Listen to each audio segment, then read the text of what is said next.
প্রকৃতি তার সমস্ত সম্পদ নিয়ে অপেক্ষা করে একটি যত্নশীল হাতের স্পর্শের জন্য। এই ঘের কেবল একটি চাষাবাদের স্থান নয়, এটি একটি জীবনের প্রতিচ্ছবি। প্রতিটি চারা, প্রতিটি ফল আমাদের শেখায় পরিশ্রম আর ভালোবাসা মিলে জন্মায় সার্থকতার ফল। কৃষকের এই ঘর কেবল খাদ্য নয়, তৈরি করে স্বপ্ন, স্বাবলম্বন এবং এক নতুন ভোরের প্রতিশ্রুতি। মাটির গভীরে লুকিয়ে থাকা সম্ভাবনা তার হাতের জাদুতেই উন্মোচিত হয়। প্রতিটি ফল, প্রতিটি শস্য পৃথিবীর প্রতি তার ভালোবাসার প্রমাণ।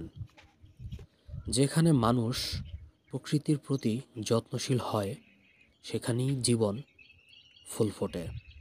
কৃষক জানেন, একটি বীজ কেবল একটি গাছ নয়, এটি একটি জীবনচক্র। তার প্রতিটি পরিশ্রম আমাদের মনে করিয়ে দেয়, প্রকৃতির সাথে মিলেমিশে কাজ করলেই জীবনের আসল সার্থকতা খুঁজে পাওয়া যায়।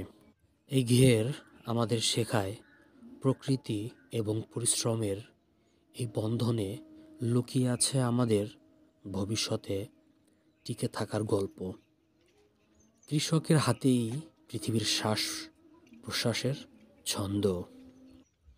মাটির সাথে মিশে থাকা ঘামের প্রতিটি ফোঁটা কৃষকের মনের গভীরতাকে প্রকাশ করে। প্রতিটি ফলের মধ্যে লুকিয়ে থাকে ভালোবাসার ছোঁয়া। কৃষি শুধু একটি পেশা নয়, এটি এক জীবনের ধারা যা আমাদের ভবিষ্যৎকে বাঁচিয়ে রাখে। কৃষকের প্রতিটি পদক্ষেপই যেন প্রকৃতির সাথে এক অদৃশ্য বন্ধনে বাঁধা। তার ঘরের মাটি শুধু ফল দেয় না, সেই মাটি জীবন ধারণের জন্য সবচেয়ে মূল্যবান পাঠ শেখায়। প্রতিটি বীজের মধ্যেই লুকিয়ে থাকে একটি নতুন সূর্যের অপেক্ষা।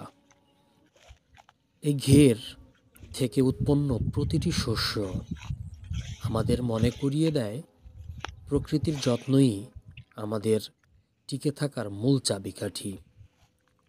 কৃষকের হাতের স্পর্শই পৃথিবীর প্রতিটি কোণ সতেজ থাকে।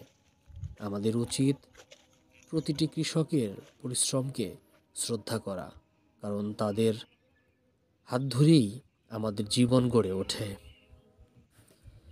এটি একটি জীবনচক্র। তার প্রতিটি পরিশ্রম আমাদের মনে করিয়ে দেয়, প্রকৃতির সাথে মিলেমিশে কাজ করলেই জীবনের আসল সার্থকতা খুঁজে পাওয়া যায়। অতএব বুঝতেই পারছেন, প্রকৃতি তার সমস্ত সম্পদ নিয়ে